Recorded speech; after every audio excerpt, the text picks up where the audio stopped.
yang pertama tentu Undang-Undang 10 tahun 2016 sebagai perubahan kedua atas Undang-Undang 1 tahun 2015 yang menjadi dasar penyelenggaraan pilkada itu kemungkinan besar itu pasti akan mengalami perubahan.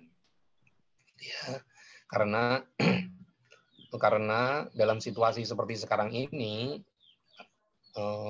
rasanya hampir tidak mungkin hari pemungutan suara pilkada itu diselenggarakan tanggal 23 September 2020. Ya, jadi itu yang hampir pasti. Nah, sementara di ketentuan bahwa hari pemungutan suara Pilkada 2020 diselenggarakan pada bulan September itu dinyatakan secara tegas di undang-undang. Jadi itu memang masalah kita. Jadi pengaturan soal waktu pemungutan suara itu secara tegas diatur di undang-undang bulannya dan tahunnya. Sehingga ketika ada sesuatu yang terjadi seperti sekarang ini, maka konsekuensinya ya undang-undangnya harus diubah. Nah, perubahannya kan tentu ada dua, baik revisi undang-undang secara terbatas, yang kedua melalui Perpu. Nah, terkait dengan pengaturan atau revisi undang-undang atau Perpu ini, rencananya sebenarnya kita akan membahas itu di hari Rabu kemarin. Tetapi di dalam rapat bersama antara pemerintah, kemudian DPR dan KPU, itu wakil pemerintah, yakni Menteri Dalam Negeri tidak bisa hadir, sehingga rapatnya ditunda. Nah, rencananya itu akan dilanjutkan rapat itu hari Selasa besok siang. Nah, itu mudah-mudahan besok siang itu sudah ada kepastian tentang kapan hari pemungutan suara itu akan dilaksanakan. Sehingga dari situ KPU sudah bisa menyusun regulasi-regulasi turunannya. Jadi tadi pertama soal regulasi kan pasti revisi undang-undang atau Perpu. Nah, yang kedua, regulasi-regulasi turunannya juga harus segera dipersiapkan. Nah, di situ juga harus ada beberapa perubahan terkait dengan dari sisi KPU tentu ada beberapa perubahan peraturan KPU. Nanti dari Menteri Dalam Negeri juga ada beberapa revisi Permendagri. Menteri Keuangan saya kira juga ada terkait dengan pengaturan anggarannya, begitu ya. Nah, dari sisi KPU setidak-tidaknya ada beberapa perubahan peraturan KPU. Yang pertama adalah peraturan KPU tentang tahapan itu hampir pasti kita ubah, gitu ya, karena pengunduran ini berkonsekuensi pada pengaturan baru di peraturan KPU tentang tahapan program dan jadwal. Lalu kemudian ini yang berikutnya tentu agak tergantung pada kapan hari pemungutan suaranya akan dilakukan. Jika pemungutan suara itu dilakukan dalam waktu yang dekat, misalnya sebagaimana kita sampaikan kan kita menyampaikan 3 opsi. Jika opsi pertama yang diambil yakni Desember 2020, maka tahapan akan dimulai bulan Juni. Nah, bulan Juni itu kan secara umum belum sepenuhnya selesai persoalan pandemi ini. Nah, sehingga pengaturan-pengaturan teknis pada tahapan-tahapan awal itu juga akan mengalami perubahan di peraturan KPU-nya. Misalnya di verifikasi faktual calon perseorangan, itu pasti teknisnya akan diubah melalui peraturan KPU dan juknisnya. Kemudian peraturan KPU tentang penyusunan daftar pemilih, bagaimana proses coklit, pencocokan penelitian itu kan mengharuskan petugas kita untuk mendatangi setiap kepala keluarga dari rumah ke rumah. Nah, itu kan di tengah situasi pandemi ini tentu teknis itu harus diubah. Lalu yang ketiga keempat itu perubahan PKPU tentang kampanye, gitu ya. Jadi setidaknya ada beberapa peraturan KPU yang sangat mungkin akan mengalami revisi. Nah, itu Itu dari sisi regulasi. Nah, konsekuensi berikutnya setelah soal hukum atau regulasi itu juga soal manajerial. Ini juga sesuatu yang agak riskan gitu ya bagi KPU. Pertama tentu penundaan ini berkonsekuensi pada persoalan anggaran, itu pasti.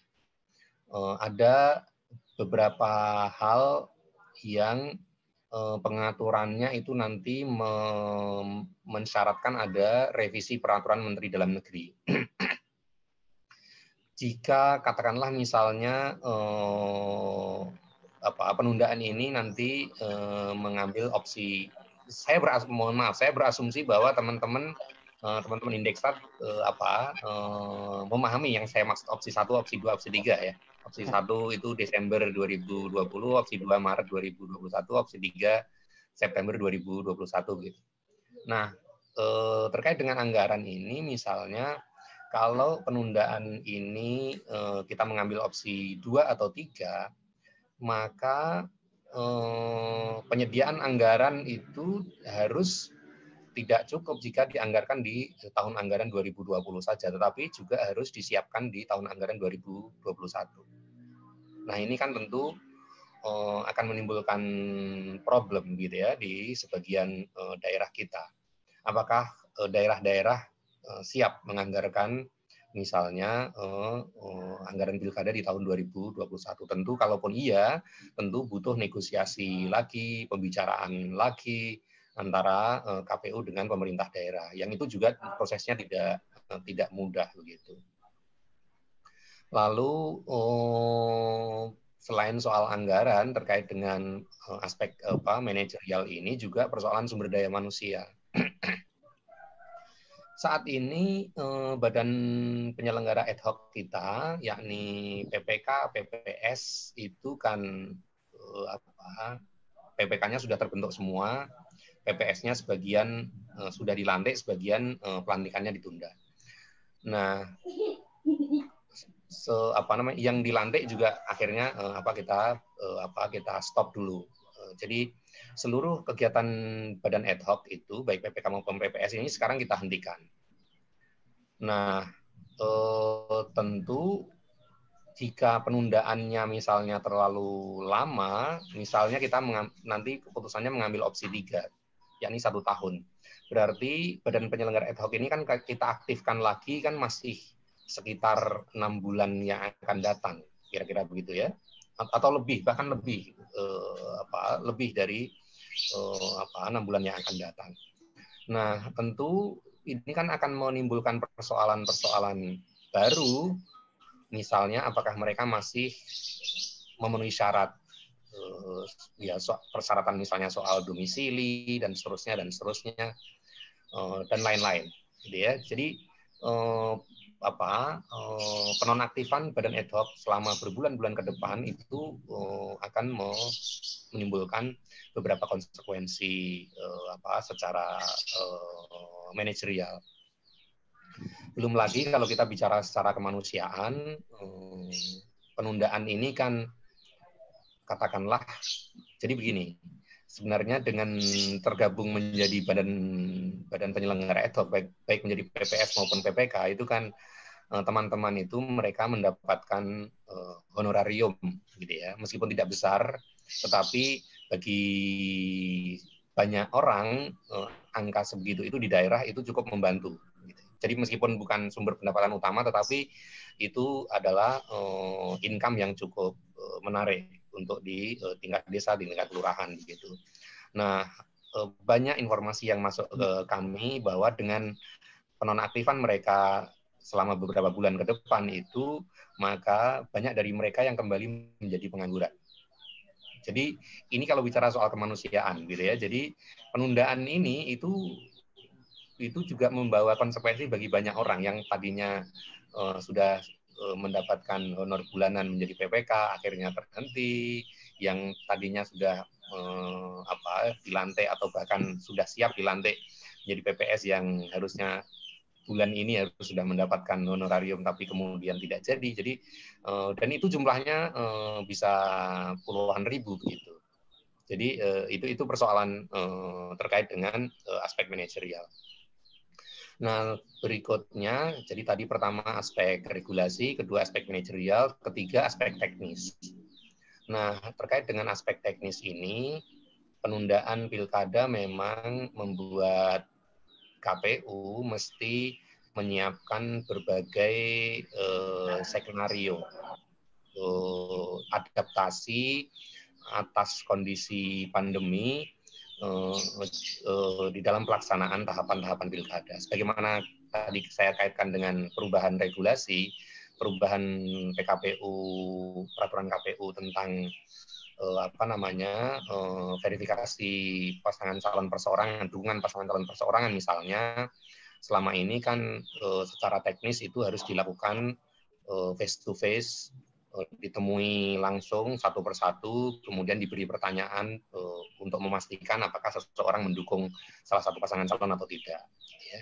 Tapi di tengah situasi pandemi seperti saat ini, misalnya kalau misalnya nanti diambil opsi pertama, ya berarti Desember 2020, berarti verifikasi faktual itu dilaksanakan pada awal Juni.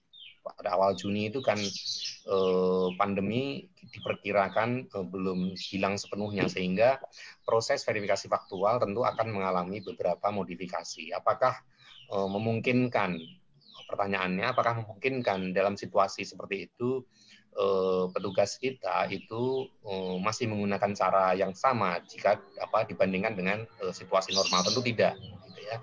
Nah itu jadi secara teknis juga akan mengalami perubahan-perubahan. Demikian juga pencocokan penelitian sebagai proses bagian dari penyusunan daftar pemilih, di mana petugas kita PPDP itu mendatangi setiap kepala keluarga untuk menanyakan berapa jumlah pemilih yang sudah memenuhi syarat di setiap keluarga. Itu kan petugas kita harus mendatangi dari rumah ke rumah. Nah ini kan di tengah situasi pandemi yang belum selesai, tentu tidak memungkinkan petugas kami datang dari rumah ke rumah, yang itu akan sangat rentan ketularan, menulari, dan seterusnya, gitu ya. Nah tentu KPU juga harus menyiapkan skenario-skenario bagaimana teknis proses pencocokan penelitian itu di tengah situasi pandemi yang ada seperti sekarang. Jadi itu contoh-contoh bagaimana secara teknis penundaan pilkada ini juga membuat kita harus menyiapkan alternatif tata cara pelaksanaan beberapa tahapan pilkada. Jadi memang nanti akan mungkin ya kita sedang menyiapkan beberapa simulasi teknis-teknis seperti itu. Tentu nanti akan dilakukan uji coba, dilakukan beberapa simulasi,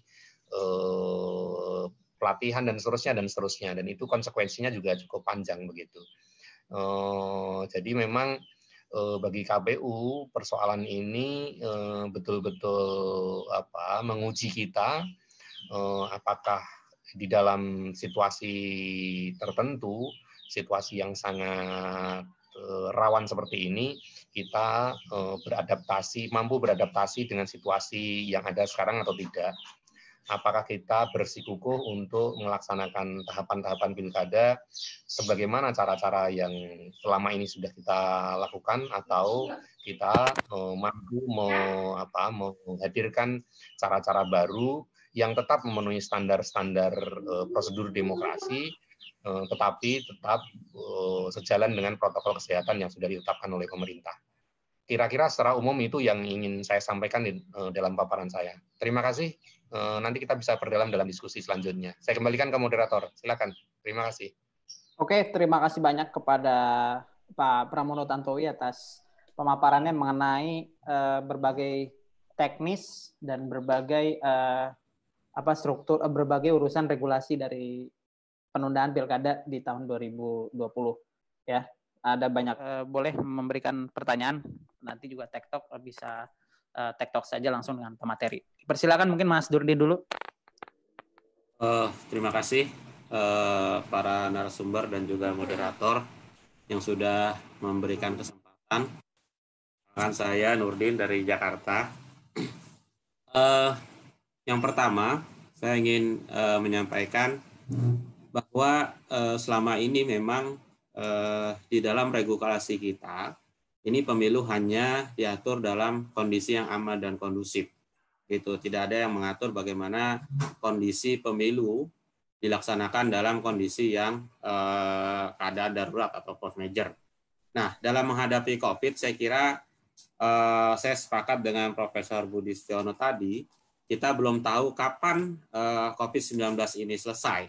Sehingga di dalam Perpu nanti juga dibuatkan, dan mungkin juga nanti di DPR selaku pembuat regulasi, perlu juga dibuatkan pelaksanaan pemilu dalam kondisi-kondisi kedarurat atau pelaksanaan COVID, sehingga penundaan pilkada, penundaan pelaksanaan pemilu tidak sepenuhnya menyelesaikan persoalan. Bagaimana kalau seandainya COVID ini belum selesai, karena tahapan menjelang hari H ini kan cukup memakan waktu juga, supaya tidak mengganggu kondisi kampanye seperti yang tadi disampaikan oleh Pak Pramono Ubed. Itu yang pertama. Yang kedua, jika pemilu diundur di 2021, menurut saya juga akan berdampak pada pemilihan periode berikutnya. Karena di dalam Undang-Undang 10/2016 itu kan keserentakan pemilu di 2024 nanti dilakukan secara menyeluruh. Sehingga ada 170 wilayah kabupaten kota serta provinsi yang pemilu seharusnya di 2020 ini akan terdampak juga. Kan seperti itu, karena keserentakan di 2024. Apalagi pelaksanaan di 2021 sebenarnya akan beriringan, kalau seandainya tidak ada regulasi di Undang-Undang 10 itu, akan beriringan dengan pemilu 2022 sebenarnya. Ada 101 wilayah juga.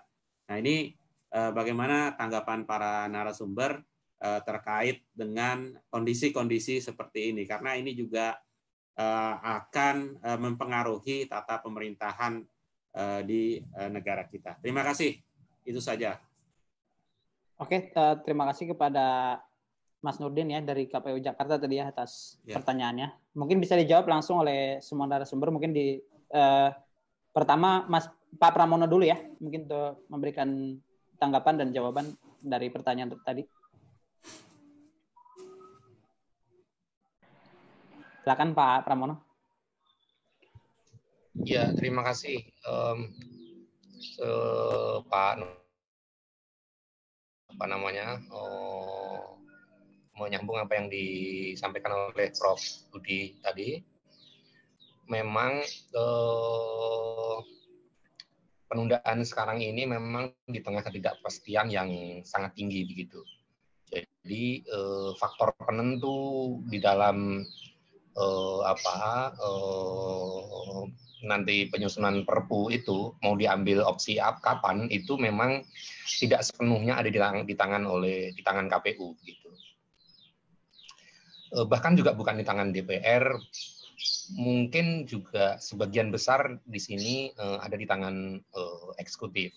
Karena ini sangat tergantung kepada seberapa mampu dan seberapa cepat pemerintah bisa menangani pandemi COVID ini. Nah, itu persoalan utama kita mengambil keputusan sampai kapan penundaan ini memang sebagian besar keputusan ada di tangan pemerintah eksekutif. Nah, jadi dalam konteks itu yang bisa kita lakukan sekarang ini kan memang hanya menghitung-hitung, gitu ya. Kita sudah melihat beberapa pihak melakukan simulasi, melakukan modeling, melakukan penghitungan-penghitungan berdasarkan rumus-rumus matematis, begitu ya. Kapan puncak pandemi COVID, kapan mulai menurun dan seterusnya. Dan rasanya dari berbagai model, baik yang dari ITB, mau dari UGM, dari Undip dan seterusnya, itu tidak ada yang memprediksi pandemi ini bisa selesai dalam waktu cepat. Nah, karena itu memang untuk mengambil keputusan sampai kapan penundaan ini tentu ya memang butuh diskusi yang mungkin sangat mendalam, gitu ya. Makanya pembahasan ini juga tidak mudah untuk mengambil keputusan apakah KPU, DPR dan pemerintah akan secepatnya bisa memutuskan. Saya juga tidak, ya berharapnya sih bisa cepat diputuskan, tetapi rasanya melihat ketidakpastian ini sangat tinggi, sebagaimana disampaikan oleh Prof. Budi tadi, rasanya kok sulit untuk mengambil satu waktu yang pasti begitu. Nah, yang bisa kita lakukan sejauh ini memang membuat simulasi-simulasi berdasarkan opsi-opsi yang ada tadi. Opsi-opsi itu kan diambil ya tentu pertama, misalnya opsi pertama kenapa diambil Desember 2020 itu karena ada keputusan BNPB bahwa masa tanggap darurat itu sampai 29 Mei misalnya. Maka berdasarkan satu fakta itu, dan itu adalah lembaga yang ditunjuk oleh pemerintah untuk menjadi panglima di dalam penanganan COVID ini, maka kami membuat opsi itu opsi pertama, sehingga awal Juni sudah bisa diteruskan tahapannya sehingga jatuhnya nanti Desember 2020 gitu. Opsi-opsi yang lain juga berdasarkan pada data-data seperti itu. Dan kalau kita membandingkan dengan di beberapa belahan dunia lain, misalnya kalau kita lihat Olimpiade misalnya, itu kan jelas ditundanya itu sampai waktu 1 tahun ke depan. Kemudian ada lagi rasanya Piala Eropa. Piala Eropa kan juga ditunda. Lalu kemudian Copa America, turnamen sepak bola di Amerika Latin juga ditundanya tahun depan. Jadi itu contoh-contoh bagaimana negara-negara yang lain di tengah ketidakpastian ini juga membuat beberapa modeling, lalu kemudian diambil salah satu alternatif. Tentu keputusan itu bukan bersifat final karena tentu harus mempertimbangkan perkembangan-perkembangan terakhir. Nah, karena itu ketidakpastian itu akan sangat mempengaruhi apa yang disampaikan oleh Pak Nurdin tadi, juga Prof. Budi dan Mas Ari tadi, masa jabatan kepala daerah hasil pilkada yang ada sekarang ini nanti. Kalau di awal direncanakan masa jabatannya 4 tahun, tapi dengan penundaan setahun tentu ini hanya akan menjadi 3 tahun. Bagi kandidat tentu tidak menarik. Pengeluarannya sama, spendingnya sama, gitu ya, dengan pilkada-pilkada yang lain, tapi masa jabatannya hanya 3 tahun tentu tidak menarik. Kalau dari aspek politik kan tentu perhitungan-perhitungan seperti itu pasti masuk pertimbangan. Nah, ketika RDP pertama dua minggu yang lalu sebenarnya sempat muncul juga usulan dari beberapa anggota DPR ketika menyusun Perpu ini sekaligus kita menata ulang desain keserentakan pemilu dan pilkada kita. Sebagaimana putusan MK terakhir yang mengatur soal itu. Nah, tetapi kesepakatan terakhir pemerintah terutama menyampaikan ini karena saat ini tantangan yang ada di depan kita itu pandemi, maka kita bicara fokus dulu pada persoalan penundaan pilkada saja dulu. Nanti soal desain keserentakan pilkada dan pemilu nanti kita rumuskan ulang di dalam revisi undang-undang pemilu. Ya, yang kemungkinan nanti akan disatukan undang-undangnya antara undang-undang pemilu dengan undang-undang pilkada. Dengan putusan MK yang sudah memberi panduan, sinyal-sinyal dan garis yang cukup tegas itu, rasanya apa yang menjadi aspirasi dari banyak kalangan selama ini bahwa pemilu 2024 yang diikuti beberapa bulan kemudian dengan penyelenggaraan pilkada serentak secara nasional di akhir tahun 2024 itu rasanya menurut saya rasanya sudah kecil kemungkinannya. Kemungkinan desain keserentakan itu sudah mulai bisa ditetapkan sejak pemilu 2024, kemudian diikuti dengan pilkada di selang waktu beberapa tahun berikutnya. Jadi saya yakin pengaturan itu akan mulai lebih jelas nanti di revisi Undang-Undang Pemilu. Namun tentu saja ini butuh pengawalan dari seluruh kalangan masyarakat sipil, kalangan akademisi, kampus, dan seterusnya. Karena bagaimanapun, sebagaimana kita tahu, revisi undang-undang, pengaturan desain pemilu maupun pilkada itu karena menjadi ranah pemerintah dan DPR, tentu kepentingan-kepentingan politik menjadi sangat kental sekali dan tidak bisa dinafikan. Di situ ada banyak kepentingan politik yang bermain, sehingga masyarakat sipil, akademisi memang harus terus mengawal itu sehingga putusan MK itu betul-betul bisa dijalankan dengan lebih konsisten. Kemudian terakhir saya ingin menambahkan apa yang disampaikan oleh Prof. Budi tadi soal e-voting. Jadi ketika RDP yang pertama lalu, setelah KPU menyampaikan pemaparannya, Pak Mendagri waktu itu sebelum menyampaikan paparannya bertanya kepada KPU, apakah KPU sanggup melaksanakan Pilkada 2020 tidak perlu mundur, jadi tetap 23 September 2020, tetapi dengan menggunakan e-voting. Atau misalnya melaksanakan beberapa tahapan pilkada itu dengan sistem online, misalnya pendataan pemilihnya sepenuhnya online, jadi coklitnya dan seterusnya sepenuhnya online, kemudian verifikasi faktual dukungan calonnya sepenuhnya online. Jadi itu pertanyaan Mendagri sebelum menyampaikan paparannya. Lalu Ketua KPU di kesempatan itu langsung menjawab, kalau waktunya di dalam ya secara umum begini, untuk mempersiapkan metode baru adopsi teknologi di dalam penyelenggaraan pemilu itu tentu butuh waktu, butuh persiapan yang itu rasanya kalau diterapkan di dalam waktu yang dekat tanpa persiapan yang matang, tanpa pelatihan yang matang dan seterusnya tentu itu akan memunculkan problem. Karena sekarang ini yang sedang dirancang oleh KPU kan rekapitulasi elektronik.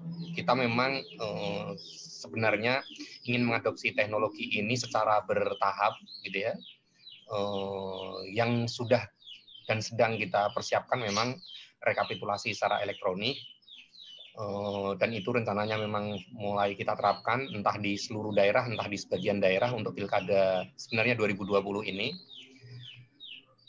Jadi ketika ditantang oleh Mendagri apakah sanggup menyelenggarakan pilkada secara e-voting di 2020 ini, tentu KPU menjawab tidak sanggup karena butuh persiapan yang matang, butuh pelatihan sumber daya manusia, butuh pengadaan peralatan yang itu tentu sudah dari sisi perencanaan tentu tidak akan matang gitu. Sehingga kalau dipaksakan di 2020 e-voting tentu KPU tidak siap. Nah, itu intinya begitu, sehingga rasanya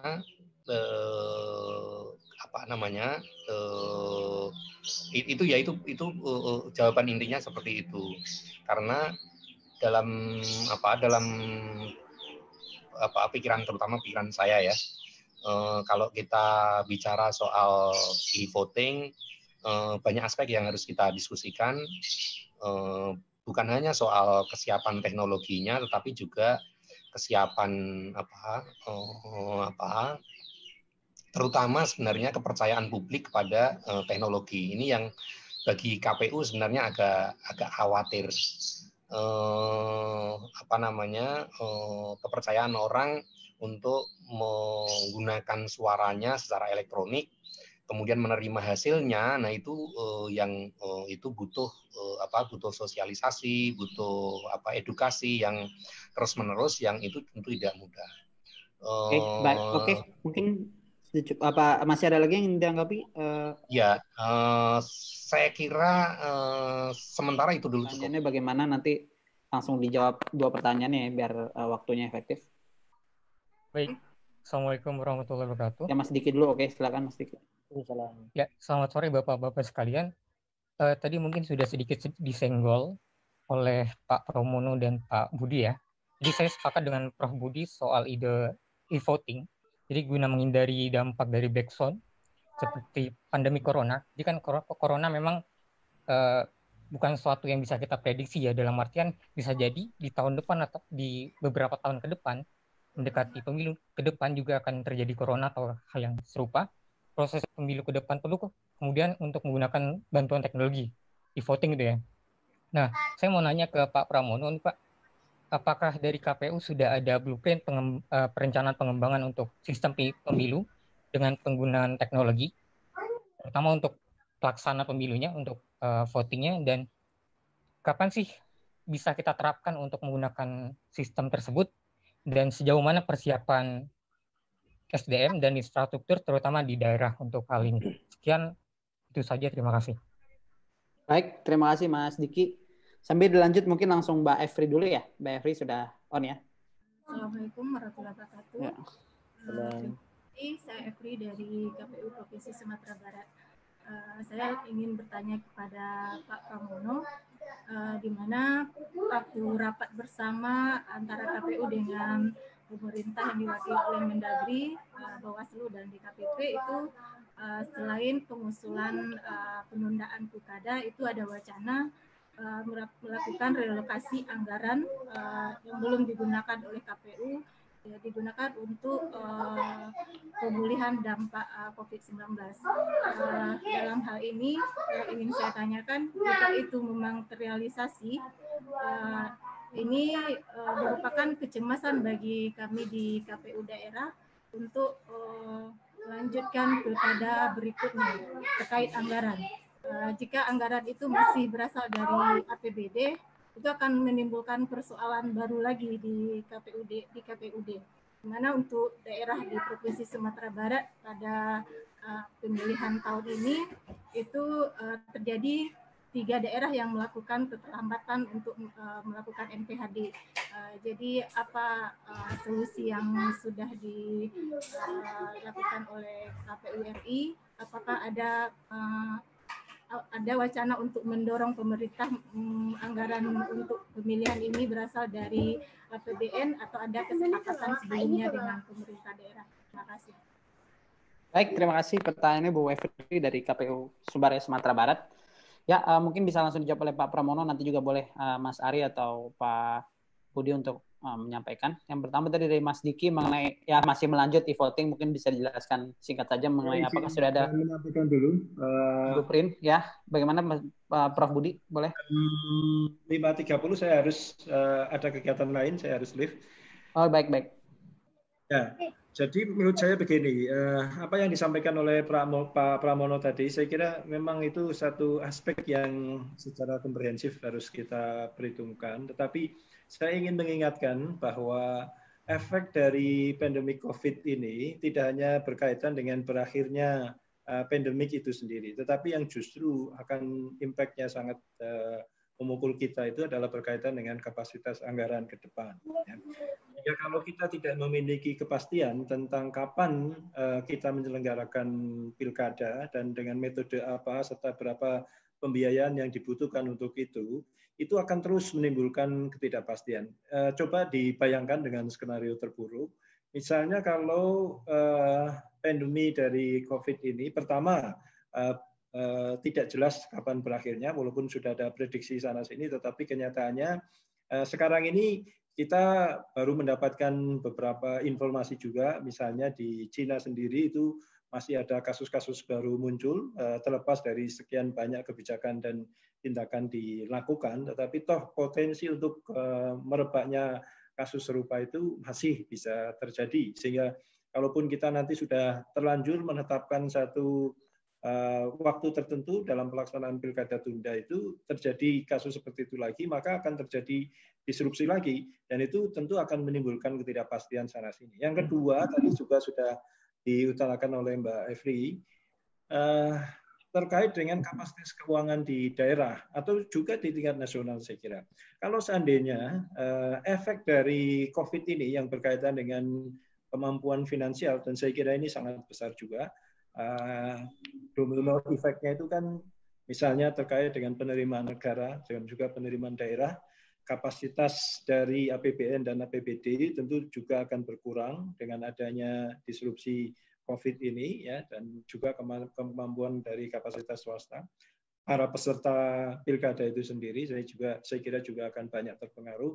Mereka yang sudah mencalonkan diri, mungkin dia punya aset, punya bisnis, terus disrupsi dengan kejadian ini, tentu mereka akan memiliki berbagai macam kendala.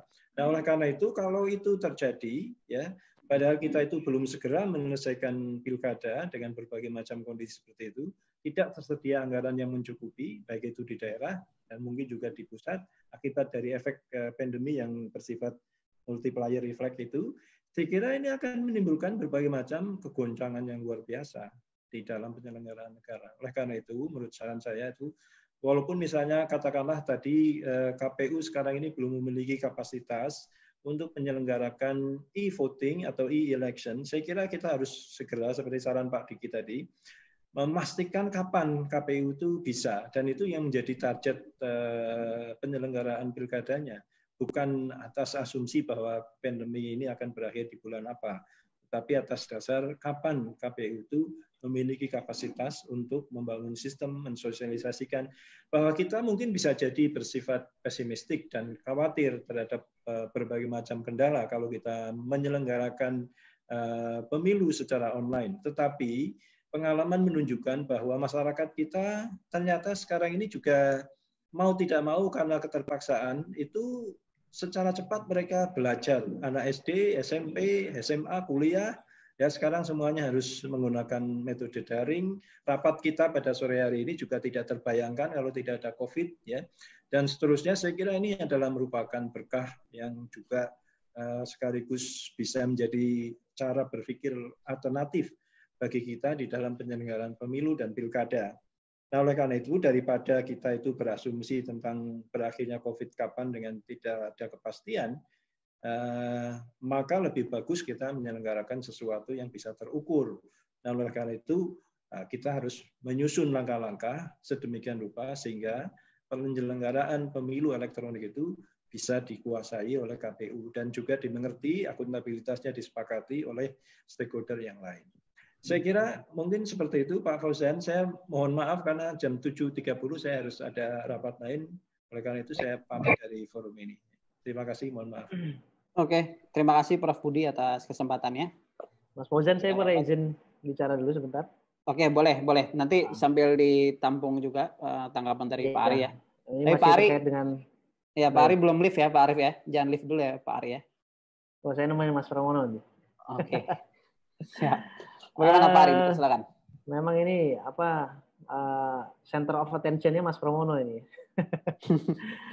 Oke, mungkin terkait dengan e-voting ini, saya pikir menjadi wacana yang menarik ya Mas untuk untuk kita terus gaungkan, dan saya pikir mungkin akan ada peradaban baru nanti pasca COVID-19 ini gitu, atau dengan hadirnya COVID-19 ini gitu. Nah, terkait dengan e-voting saya pikir bisa belajar dari instansi pemerintah kita yang saat ini juga sedang melakukan hal yang serupa ya ini BPS gitu.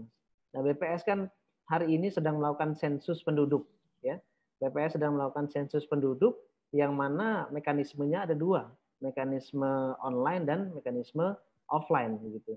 Nah, mungkin kita bisa meniru dari cara yang dilakukan BPS. Kalaupun memang harus menerapkan e-voting ya sebagai proses transisi, saya pikir kalau memang harus 100% juga akan berisiko sangat besar dan justru maka nanti akan menjadi rawan sekali begitu ya terhadap proses elektoral kita.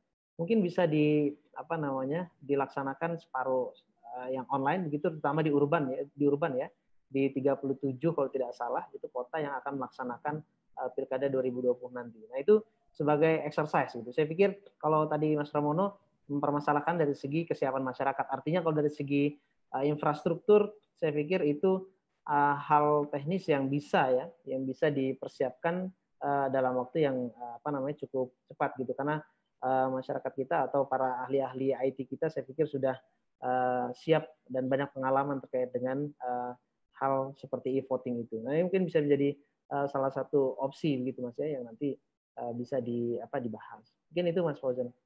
Oke, terima kasih Pak Ari. Ya, Mas Pramono, Pak Pramono mungkin sudah banyak lagi yang bertanya dan memberikan tanggapan. Mungkin dari Pak Ari dan Prof. Budi tadi kan juga mengenai e-voting ya. Prof. Budi membicarakan bagaimana mungkin biar yang pasti-pasti aja gitu kan, karena mungkin COVID pun belum pasti keberlanjutan bagaimana. Tadi ada saran dari Pak Ari juga mungkin bisa diberlakukan di urban dulu sebagai sekaligus uji coba dan sekaligus pelaksanaan secara berkala atau bertahap begitu. Bisa dicoba mungkin di urban dulu, karena kan di urban mungkin internet jaringan sudah tidak menjadi masalah lagi. Ini juga tadi sesuai dengan pertanyaan Mas Diki ya, Mas Diki Andra mengenai e-voting juga sebenarnya sudah pernah terfikirkan belum sih, atau sudah terkonsepkan secara rapi? Karena kan ini mungkin karena era sekarang disrupsi ya Pak ya. Pun pilkada pun mungkin harusnya mengalami disrupsi juga, ada perubahan metode. Mungkin bisa ditanggapi dulu yang pertama itu, dan yang kedua tadi soal dari Bu Efri ya di KPU Sumber mengenai relokasi anggaran, karena nanti anggaran memang sudah dilakukan relokasi dari anggaran yang ada sekarang untuk penanggulangan COVID. Nah, bagaimana skema penganggaran yang baru ini nanti ketika nanti pilkada sudah terlahir tanggal terbarunya? Apakah mungkin dari APBN, bantuan dari pemerintah pusat langsung, atau bagaimana Pak? Itu ya mungkin Pak Pramono bisa ditanggapi. Ya, oke. Pertama saya ingin menjawab yang soal anggaran dulu ya, karena itu yang lebih singkat bisa dijawabnya. Jadi memang di dalam RDP 2 minggu yang lalu ada kesepakatan bersama untuk merealokasi anggaran pilkada baik di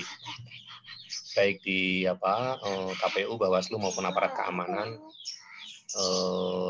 yang belum digunakan, itu untuk direalokasi untuk kepentingan penanganan COVID. Tetapi yang harus menjadi catatan adalah bahwa sebelum ada peraturan pemerintah pengganti undang-undang atau Perpu dan juga yang diikuti dengan Permendagri baru, maka proses realokasi itu belum bisa dilaksanakan. Gitu ya. Jadi itu prinsipnya. Jadi realokasi atau penarikan anggaran yang sudah diberikan kepada KPU oleh pemerintah daerah masing-masing itu belum bisa dilaksanakan sampai ada Perpu maupun Permendagri yang baru. Itu prinsipnya. Jadi kalau ada teman-teman daerah diajak rapat oleh Pemdanya untuk membahas soal realokasi anggaran, maka ya dihadiri boleh, tetapi tentu belum boleh mengambil kesepakatan apapun karena belum ada landasan hukum untuk melakukan realokasi itu. Ya, itu prinsipnya. Lalu yang kedua, memang bicara soal pengadopsian teknologi di dalam penyelenggaraan pemilu, sebenarnya bisa ditarik mundur ke beberapa tahun yang lalu. Sejak KPU RI periode yang lalu itu sudah menginisiasi beberapa penerapan teknologi di dalam teknis-teknis penyelenggaraan pemilu maupun pilkada. Saya mencatat ada misalnya soal ada beberapa inisiatif, misalnya soal penyusunan sistem informasi daftar pemilih, kemudian sistem informasi pencalonan, sistem informasi logistik, sistem informasi partai politik, dan seterusnya itu inisiatif-inisiatif yang sudah diambil sejak periode yang lalu. Dan itu sudah diterapkan di dalam penyelenggaraan tahapan-tahapan kita. Nah, yang sekarang ini sedang dikerjakan oleh KPU tentu meningkatkan kapasitas sistem informasi yang tadi sudah diadopsi, kapasitasnya, keamanannya dan seterusnya terus ditingkatkan. Lalu berikutnya kita ingin menambah soal itu tadi, rekapitulasi secara elektronik atau e-rekap. Itu yang saat ini sedang dibangun oleh KPU bekerjasama dengan ITB. Memang sistemnya sudah hampir jadi, sudah mau dilakukan simulasi sebenarnya, tetapi karena situasi seperti sekarang sehingga proses simulasi kita undurkan.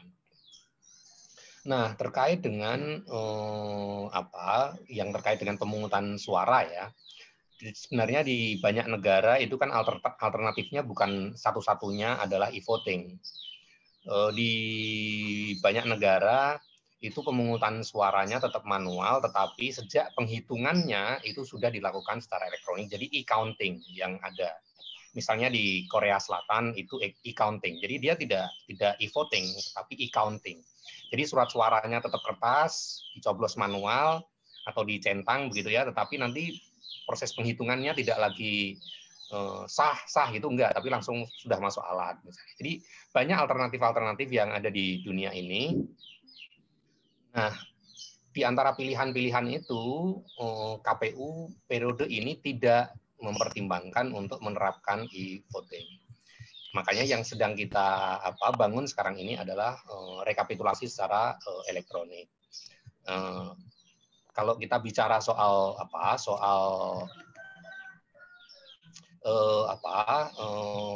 negara-negara yang menerapkan e-voting, kalau kita lihat sebenarnya beberapa negara maju itu malah tidak lagi menggunakan e-voting, tapi malah kembali ke sistem manual. Misalnya Belgia, Prancis, Belanda, Jerman, Jepang itu tidak sebelumnya menggunakan metode e-voting, tapi malah sekarang kembali ke sistem manual. Jadi secara umum yang terjadi di negara-negara di dunia ini, secara umum di Eropa dan Amerika Utara itu bergerak untuk meninggalkan e-voting. Sementara sebaliknya Amerika Selatan dan Asia itu malah mengalami peningkatan ketertarikan pada e-voting. Jadi itu yang secara umum perkembangan negara-negara di dalam pengadopsian e-voting. Nah, sekarang ini kalau terkait dengan pemungutan suaranya, jika COVID ini masih berkembang nanti pada hari pemungutan suara entah kapanpun, maka ada beberapa alternatif sebenarnya, bukan metode pemungutan suaranya itu apakah manual atau elektronik, tetapi misalnya kalau di luar negeri, bukan maksudnya di luar negeri, tapi pemungutan suara pemilu Indonesia, tapi yang diselenggarakan di luar negeri itu kan mengenal 3 metode pemungutan suara. Satu, pemungutan suara di TPS, yang kedua adalah Dropbox, yang ketiga adalah surat, gitu ya. Jadi pos. Jadi pemungutan suara melalui pos. Jadi pemilu Indonesia yang ada di luar negeri, jadi warga negara Indonesia yang ada di luar negeri itu menggunakan hak suaranya itu dengan 3 metode pemungutan suara. Nah, ini juga yang sekarang ini sedang difikirkan oleh KPU, apakah alternatif-alternatif itu mungkin dilakukan, bukan hanya datang ke TPS secara rame-rame karena itu bertentangan dengan perintah social distancing dan physical distancing, tapi misalnya dengan Dropbox atau KSK, kotak suara keliling. Jadi kotak suara dan petugasnya, jadi petugas KPPS, kemudian pengawas TPS, saksi-saksi, mereka yang mendatangi pemilih atau tempat-tempat tertentu di mana pemilih nanti yang akan lebih pasif gitu ya. Jadi yang lebih aktif adalah petugasnya. Jadi itu salah satu metode yang kita terapkan di luar negeri yang itu juga terfikirkan oleh kita mungkin gitu ya, mungkin meskipun ini masih dalam kajian kita bisa diterapkan, atau bahkan juga dengan metode pos.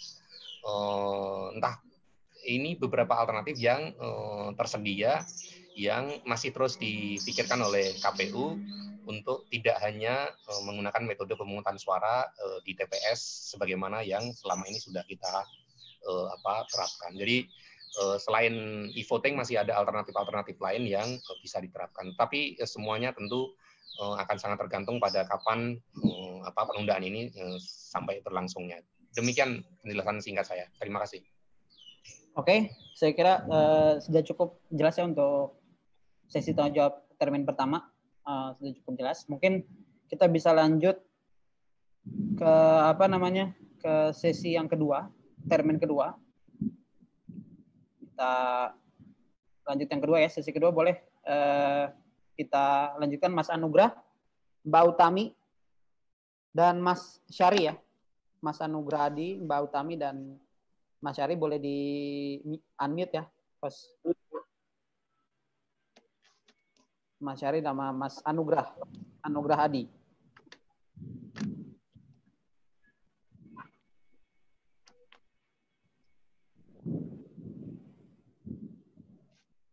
Baik, mungkin Mbak Utami dulu ya, boleh menyampaikan pertanyaannya. Ya. Baik, Assalamualaikum warahmatullahi wabarakatuh. Saya Novi Sri Utami dari Fakultas Hukum Universitas Islam Malang. Mau menanyakan terkait dengan, sebelum menanyakan saya menyampaikan terima kasih kepada pemateri yang telah memberikan materi sehingga saya lebih jelas lagi terkait dengan dampak Pilkada 2020 yang diakibatkan oleh COVID-19. Yang saya ingin tanyakan itu adalah terkait dengan konsekuensi penundaan di bidang ranah regulasi. Kita mengingat bahwa Undang-Undang Pilkada yaitu nomor 10 tahun 2016 ini mengalami penundaan dan tentunya ini di dalam Fakultas Hukum, apalagi jurusan saya ini terkait dengan Perpu, pembuatan Perpu ini sangat dan sangat ditunggu-tunggu, apalagi sampai saat ini belum terbentuk. Nah, yang saya ingin tanyakan di sini terkait dengan Mas Pram, Pak Pramono, itu kira-kira untuk Perpu yang akan dirancang oleh pemerintah, kira-kira kalau dari sisi penyelenggara atau KPU, kira-kira yang baik itu seperti apa? Terima kasih. Assalamualaikum warahmatullahi wabarakatuh. Assalamualaikum warahmatullahi wabarakatuh. Mungkin ini mungkin terkait dengan pembangunan, kemudian dampaknya bagi masyarakat. Saya akan bertanya mengenai masalah itu kepada narasumber. Bahwasanya dengan adanya pandemi seperti ini, tentu saja ancaman ekonomi bagi masyarakat akan timbul, akan terjadi secara masif dan global. Dan kemudian yang ingin saya tanyakan, bagaimana langkah-langkah yang akan disampaikan oleh pihak KPU mungkin dalam pembahasan baik itu terkait revisi undang-undang secara terbatas maupun nantinya usulan kepada Mendagri untuk melakukan peraturan Menteri Dalam Negeri. Langkah-langkah apa usulan konkret sehingga nantinya ancaman ekonomi masyarakat itu bisa teratasi dan terpikirkan mulai dari sekarang sehingga pelaksanaan apakah itu e-voting atau mungkin semi e-voting bisa berjalan sesuai dengan target yang kita inginkan, yaitu suksesnya penyelenggaraan dan partisipasi masyarakat dalam penyelenggaraan pemilu terkait dengan keterbatasan anggaran yang tersedia. Mungkin itu saja pertanyaan dari saya. Silakan, terima kasih. Assalamualaikum warahmatullahi wabarakatuh.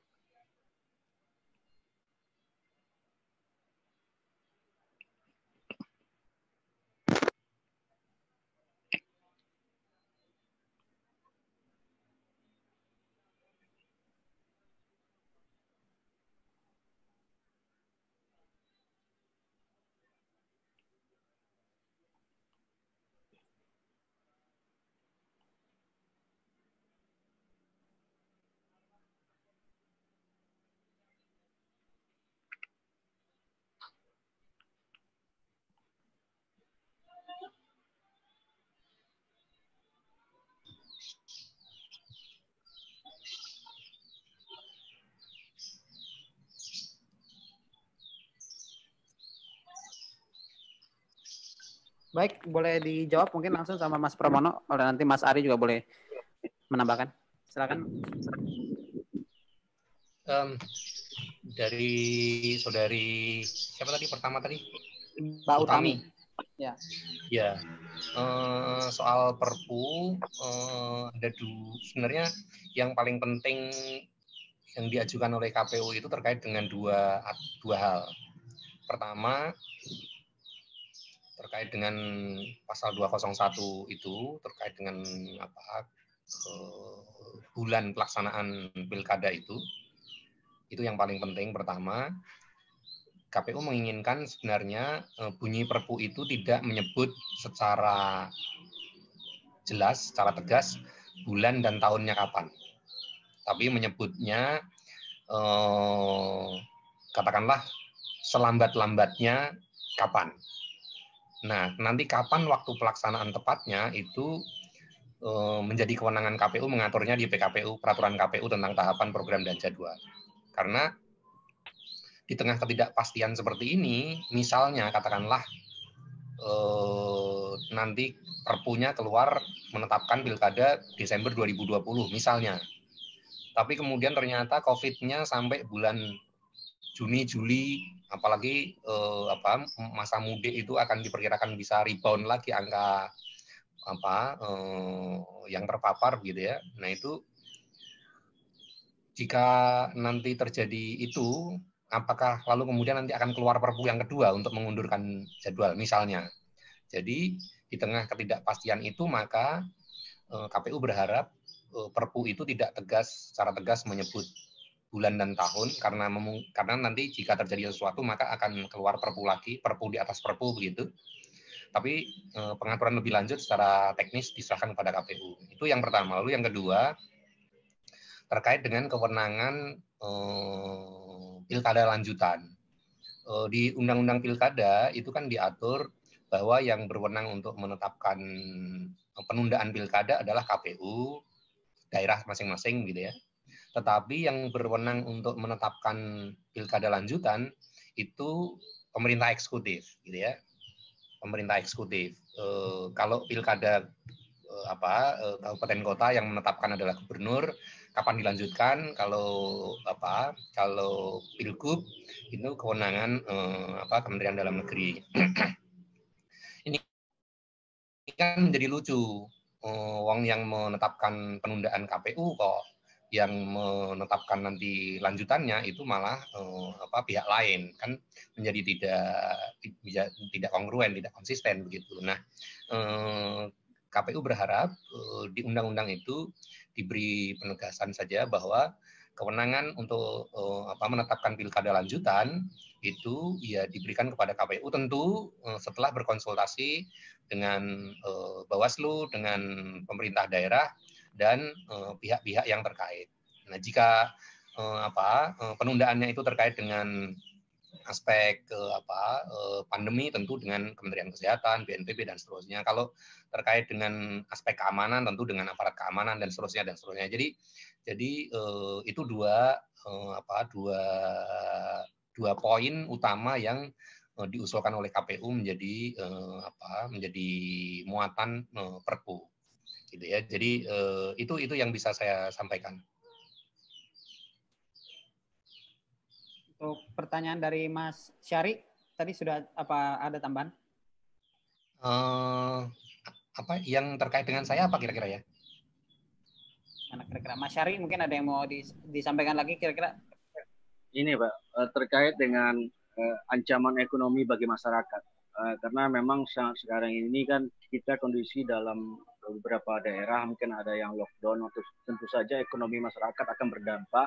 Sehingga penundaan ini apa langkah-langkah yang akan diterapkan oleh KPU yang dalam arti kata nantinya akan memberikan usulan untuk dalam revisi Perpu atau revisi undang-undang atau mungkin dalam Permendagri-nya apa langkah-langkah yang akan dilakukan KPU sehingga nantinya keterlibatan partisipasi masyarakat itu bisa lebih tinggi lagi ketika terjadi penundaan apa itu e-voting atau voting lah, mungkin itu saja mungkin tambahan yang saya sampaikan. Ya, mungkin lebih ke ini ya kali ya, maksud dari Pak Syari adalah bagaimana antisipasi mungkin antisipasi saja mungkin ya, bentuk antisipasi atau edukasi ke yang akan bisa dilakukan dari pihak KPU mungkin ya. Mungkin itu aja sih Pak Pramono yang mungkin ada langkah-langkah antisipasi yang dilakukan. Ya, kalau terkait dengan aspek-aspek ekonomi akibat dari pandemi ini tentu secara institusional KPU tentu tidak bisa terlalu jauh mengatur, gitu ya. Paling-paling menghimbau secara personal bagaimana teman-teman jajaran KPU peduli kepada masyarakat sekitarnya, memberikan sumbangan dan seterusnya. Nah, terkait dengan keterlibatan KPU di dalam penanganan COVID ini, saat ini kita gencarkan terutama melalui media sosial kita soal edukasi, kesadaran soal penggunaan masker, social distancing dan seterusnya. Itu sekarang sedang masif kita gerakkan di seluruh jajaran kita. Jadi kita ikut serta mengedukasi masyarakat soal bagaimana protokol kesehatan itu betul-betul diterapkan oleh masyarakat kita. Yang lain-lain tentu kita lakukan, termasuk bagaimana pengaturan work from home itu sejak awal sudah diterapkan oleh KPU lebih awal dari institusi-institusi lain. KPU termasuk yang paling awal mengadopsi sistem itu. Jadi itu beberapa inisiatif yang kita terapkan sejak awal pandemi ini mencuat di Indonesia. Saya kira itu tambahan saya. Oke, saya kira cukup ya untuk Mas Syari atas jawabannya. Tapi mungkin Pak Pramono ya, karena tadi kita masih membahas soal pilkada, pengunduran pilkada. Kira-kira sebenarnya kalau dari KPU sendiri, apakah sudah ada skema atau kecenderungan skenario kira-kira lebih prefer yang mana? Apakah lebih prefer opsi Desember atau opsi Maret atau opsi September kira-kira? Dari berbagai macam aspek yang diukur. Pak Pramono. Oke. Ya, di dalam RDP pertama 2 minggu yang lalu kita sudah menyampaikan bahwa di antara 3 opsi itu KPU lebih prefer ke opsi terakhir gitu. Jadi kita cari aman saja, kita undur 1 tahun, tapi dengan klausul tadi itu selambat-lambatnya September 2021, sehingga nanti sambil lihat situasi, jika memang penanganannya cepat maka itu bisa kita majukan, tapi kalau memang penanganannya pandeminya masih berkecamuk dengan seperti saat ini, maka bisa kita ambil waktu yang paling belakang gitu. Jadi itu secara resmi kita sampaikan di dalam RDP waktu itu. Oke, sip. Berarti memang opsi dari KPU sendiri memang sudah mengajukannya di September 2021 dengan klausul selambat-lambatnya September 2021 ya. Oke, mungkin masih ada 1 termin terakhir ya, termin ketiga. Ini ada 3 penanya, Mas Niko, Mas Ahmad Zailani, dan Mas Doni Arif ya. Mungkin bisa langsung di-unmute ketiganya. Mas Ahmad Zailani, Mas Niko, dan Mas Doni Arif. Mungkin diawali dulu dari Mas Niko ya, dipersilakan Mas Niko. Baik, terima kasih Pak Moderator. Selamat sore Pak Pramono, Pak Ari. Terima kasih kesempatannya. Begini Pak Pram, bahwasanya saya melihatnya kondisi ini kan pada kondisi sesuatu yang tidak stabil dan tidak terprediksi. Saya sudah sangat sepakat ketika KPU memilih opsi 3, yaitu skenario paling maksimum ya, yang kira-kira 12 bulan atau 1 tahun.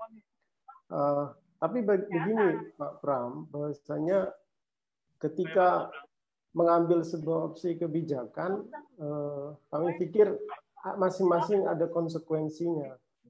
Saya lebih cenderung sepakat dengan Prof. Budi ketika mengajukan kenapa tidak sekaligus ataupun sekalian skenario terburuk, bahwasanya tidak ada kepastian, maka memilih alternatif e-voting. Nah, tentu e-voting banyak catatannya, tidak kecuali juga bahwasanya dengan skema tetap sama dalam ketidakpastian pun juga banyak konsekuensinya. Misalkan dengan skema yang sama pengunduran 12 bulan misalkan, belum tentu selesai. Ataupun kemudian bagaimana penyelenggaraannya pun juga tidak pasti dan lain sebagainya karena COVID juga belum terprediksi. Namun ketika dengan e-voting, tadi masalah catatan terbesar adalah pada pertama kesiapan SDM, kedua kesiapan infrastruktur, ketiga kesiapan adaptasi teknologi dan lain sebagainya. Hal-hal itu ya, hal-hal itu sebenarnya masing-masing punya konsekuensi, Pak. Nah, dalam kondisi seperti ini sebenarnya apa yang mendasari bahwasanya KPU tidak bersedia melakukan sistem e-voting ini? Kira-kira itu, Pak Moderator. Pertanyaan saya kepada Pak Pramono. Terima kasih. Oke, mungkin bisa dilanjut ya. Bisa dilanjut dengan sesi berikutnya. Langsung Mas Jailani mungkin boleh menyampaikan. Mas Jailani. Baik, terima kasih Mas Faujan atas kesempatannya. Sebelumnya tadi penanya sebelum siapa Mas Niko ya. Pertanyaan saya sebenarnya nggak jauh beda dengan yang Mas Niko sampaikan terkait dengan anjuran ataupun penegasan untuk kenapa sih kita tidak menggunakan e-voting. Tentu saya ingin sekali mendorong supaya KPU sepertinya ini memang harus dipaksa. Gitu. Saya rasa isu e-voting ini, e-vote itu bukan lagi isu baru ya. Saya rasa itu sudah menjadi wacana di pilkada ataupun apa sih namanya hajatan besar pemilu lainnya baik pilpres ataupun semacamnya sudah digaungkan. Tapi karena nggak ada sesuatu yang mendesak menjadi sebuah opsi yang harus diambil. Tapi kali ini saya rasa KPU harus didorong dengan penghitungan ataupun dengan klausul artinya budgeting ataupun dengan segala kekurangannya.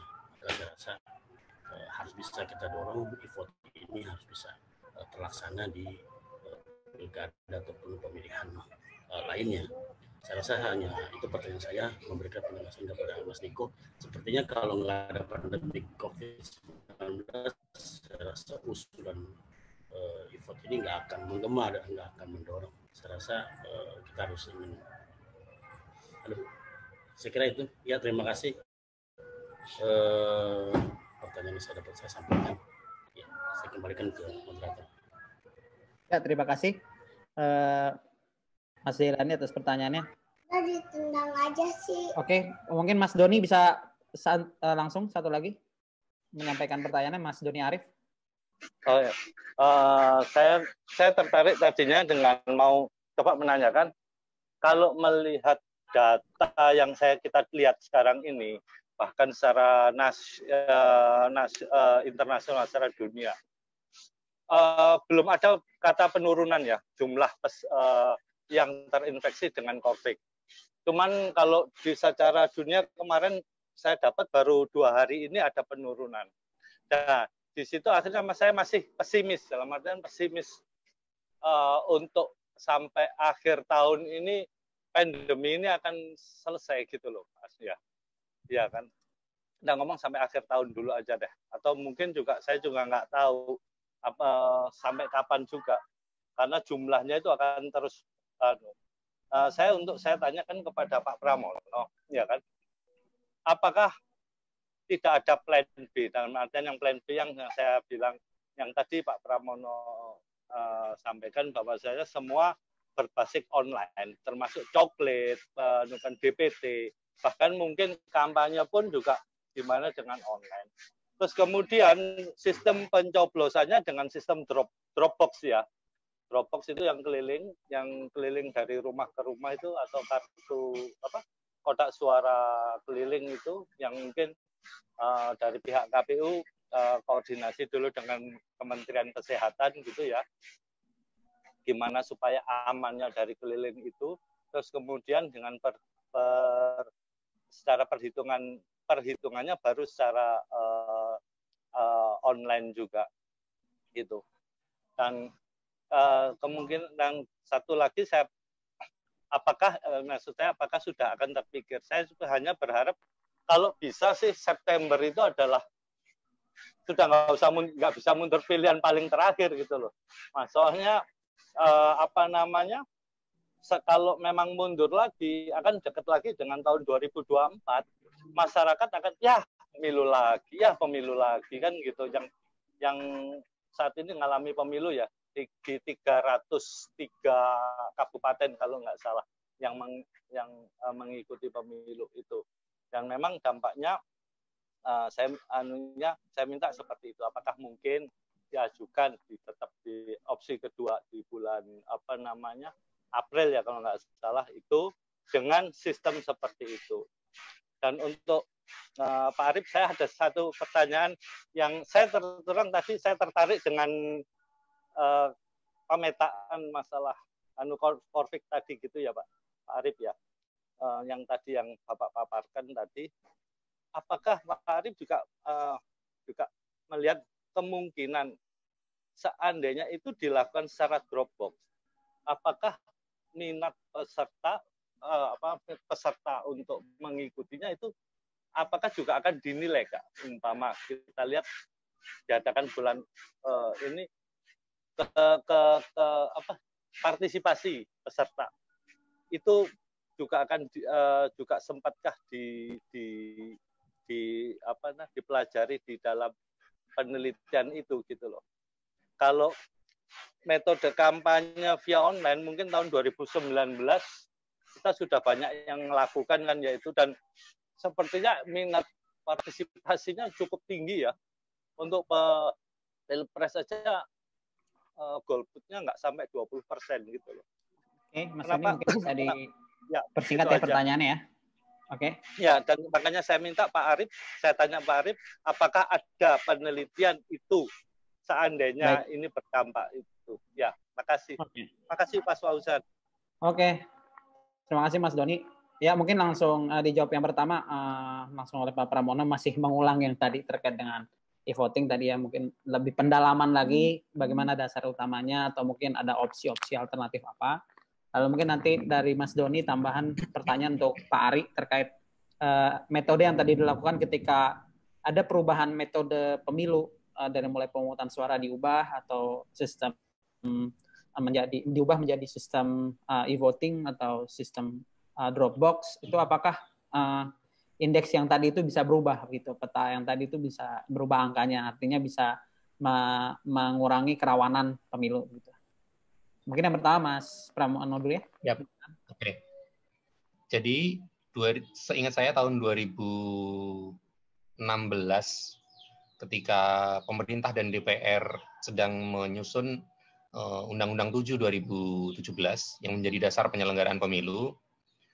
Di dalam proses penyusunan itu anggota DPR Komisi 2 itu melakukan studi banding ke beberapa negara Eropa dan Amerika Latin untuk belajar soal e-voting.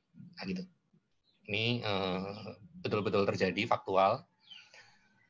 Nah, berangkatlah beberapa rombongan ke beberapa negara yang berbeda. Mereka bersemangat gitu ya untuk belajar pokoknya gimana caranya e-voting, bagaimana dan seterusnya. Nah, setelah kembali ke Indonesia dari negara-negara itu, ternyata mereka akhirnya semangatnya hilang, gitu ya, semangatnya hilang karena ternyata di negara-negara Eropa dan negara-negara yang dikunjungi itu, sebagian yang tadinya memang sudah menggunakan e-voting malah kembali ke manual, Sebagaimana saya jelaskan tadi. Negara-negara Eropa yang tadinya menerapkan e-voting tapi sudah tidak lagi, itu ada Belgia, Prancis, Belanda, Jerman, di Amerika Latin ada Paraguay, dan di Asia ada Jepang. Siapa yang meragukan kemampuan teknologinya Jepang misalnya, atau Jerman misalnya, gitu ya. Jadi itu negara-negara yang dari sisi teknologi sangat maju sekali, nggak ada bandingannya lah.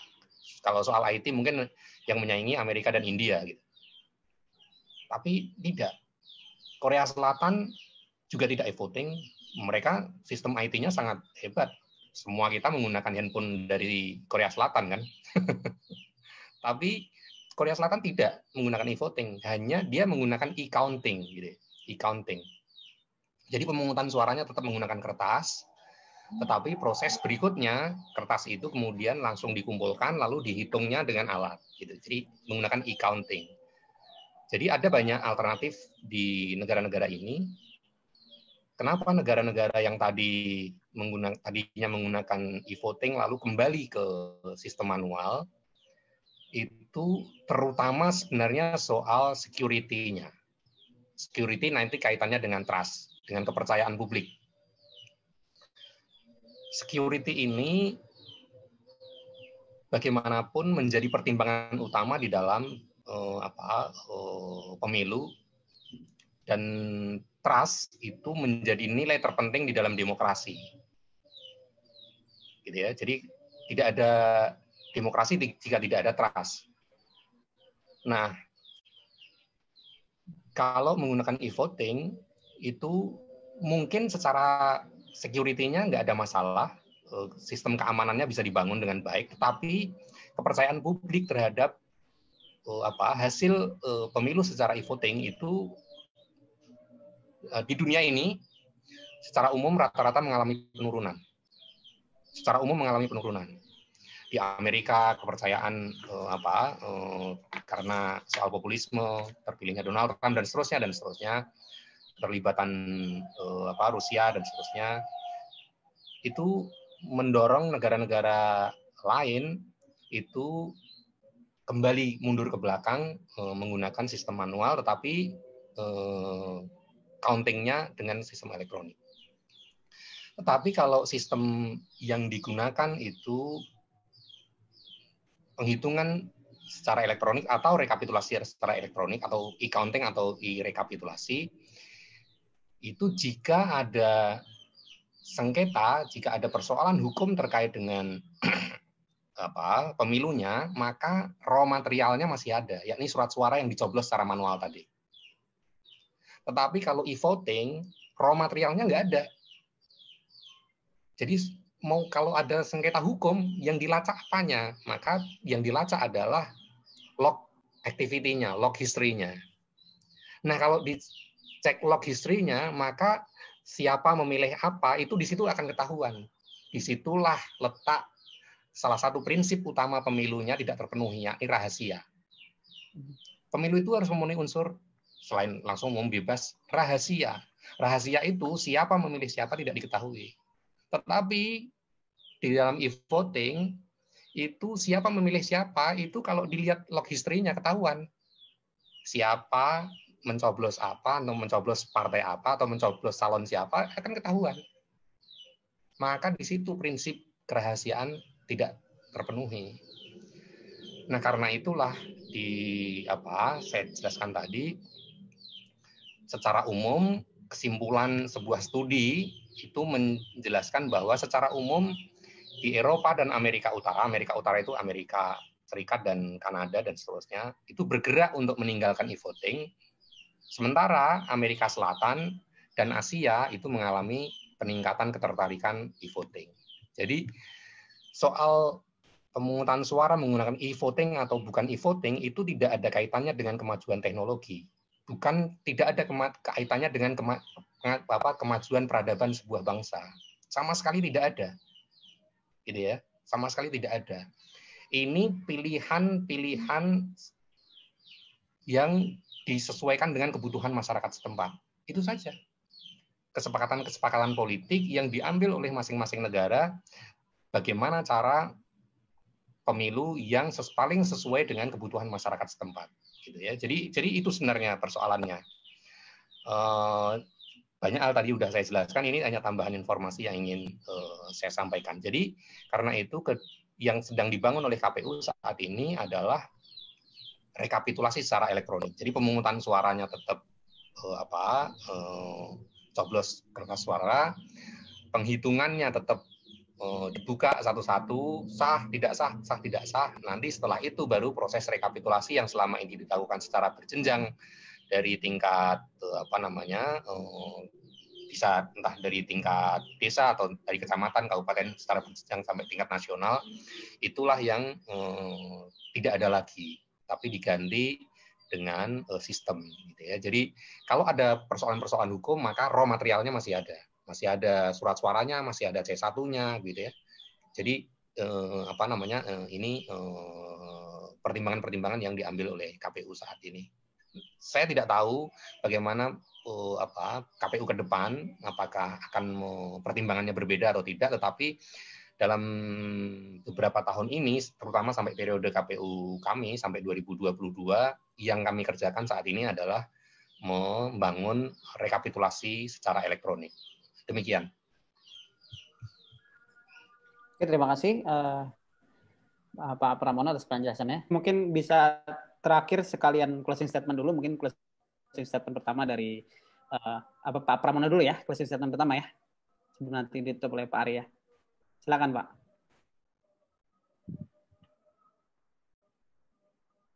Pak Pramono, dipersilakan closing statement dulu. Pada prinsipnya memang pandemi COVID ini memang menimbulkan ketidakpastian bagi banyak pihak, tidak terkecuali KPU. Nah, karena itu memang KPU sedang menyusun beberapa skenario bagaimana tahapan-tahapan pilkada itu dilaksanakan pada saat pandemi ini masih berkembang, karena pilkada atau pemilu bukan hanya hari pemungutan suara, tetapi juga termasuk tahapan-tahapannya. Yang itu juga tidak kalah pentingnya. Bagaimana proses penyusunan daftar pemilihnya di tengah situasi pandemi, bagaimana saat ini yang di depan mata itu verifikasi dukungan calon perseorangan, bagaimana teknis pelaksanaannya di tengah pandemi, bagaimana kampanye tadi juga disinggung, kampanye selama ini yang identik dengan arak-arakan, itu bagaimana di tengah pandemi itu diatur gitu ya. Jadi alternatif strategi itu saat ini sedang digodok oleh KPU, sehingga mudah-mudahan agenda demokratisasi bisa terus berjalan, tetapi tetap mempertimbangkan protokol kesehatan yang memang saat ini mau tidak mau harus dipatuhi oleh semua pihak. Gitu. Jadi kita berharap tentu saja pandemi ini bisa segera usai, sehingga kita bisa kembali ke kehidupan normal sebagaimana sebelum pandemi ini, dan kita bisa melanjutkan agenda-agenda demokratisasi kita bagi bangsa dan negara yang kita cintai ini. Demikian, terima kasih.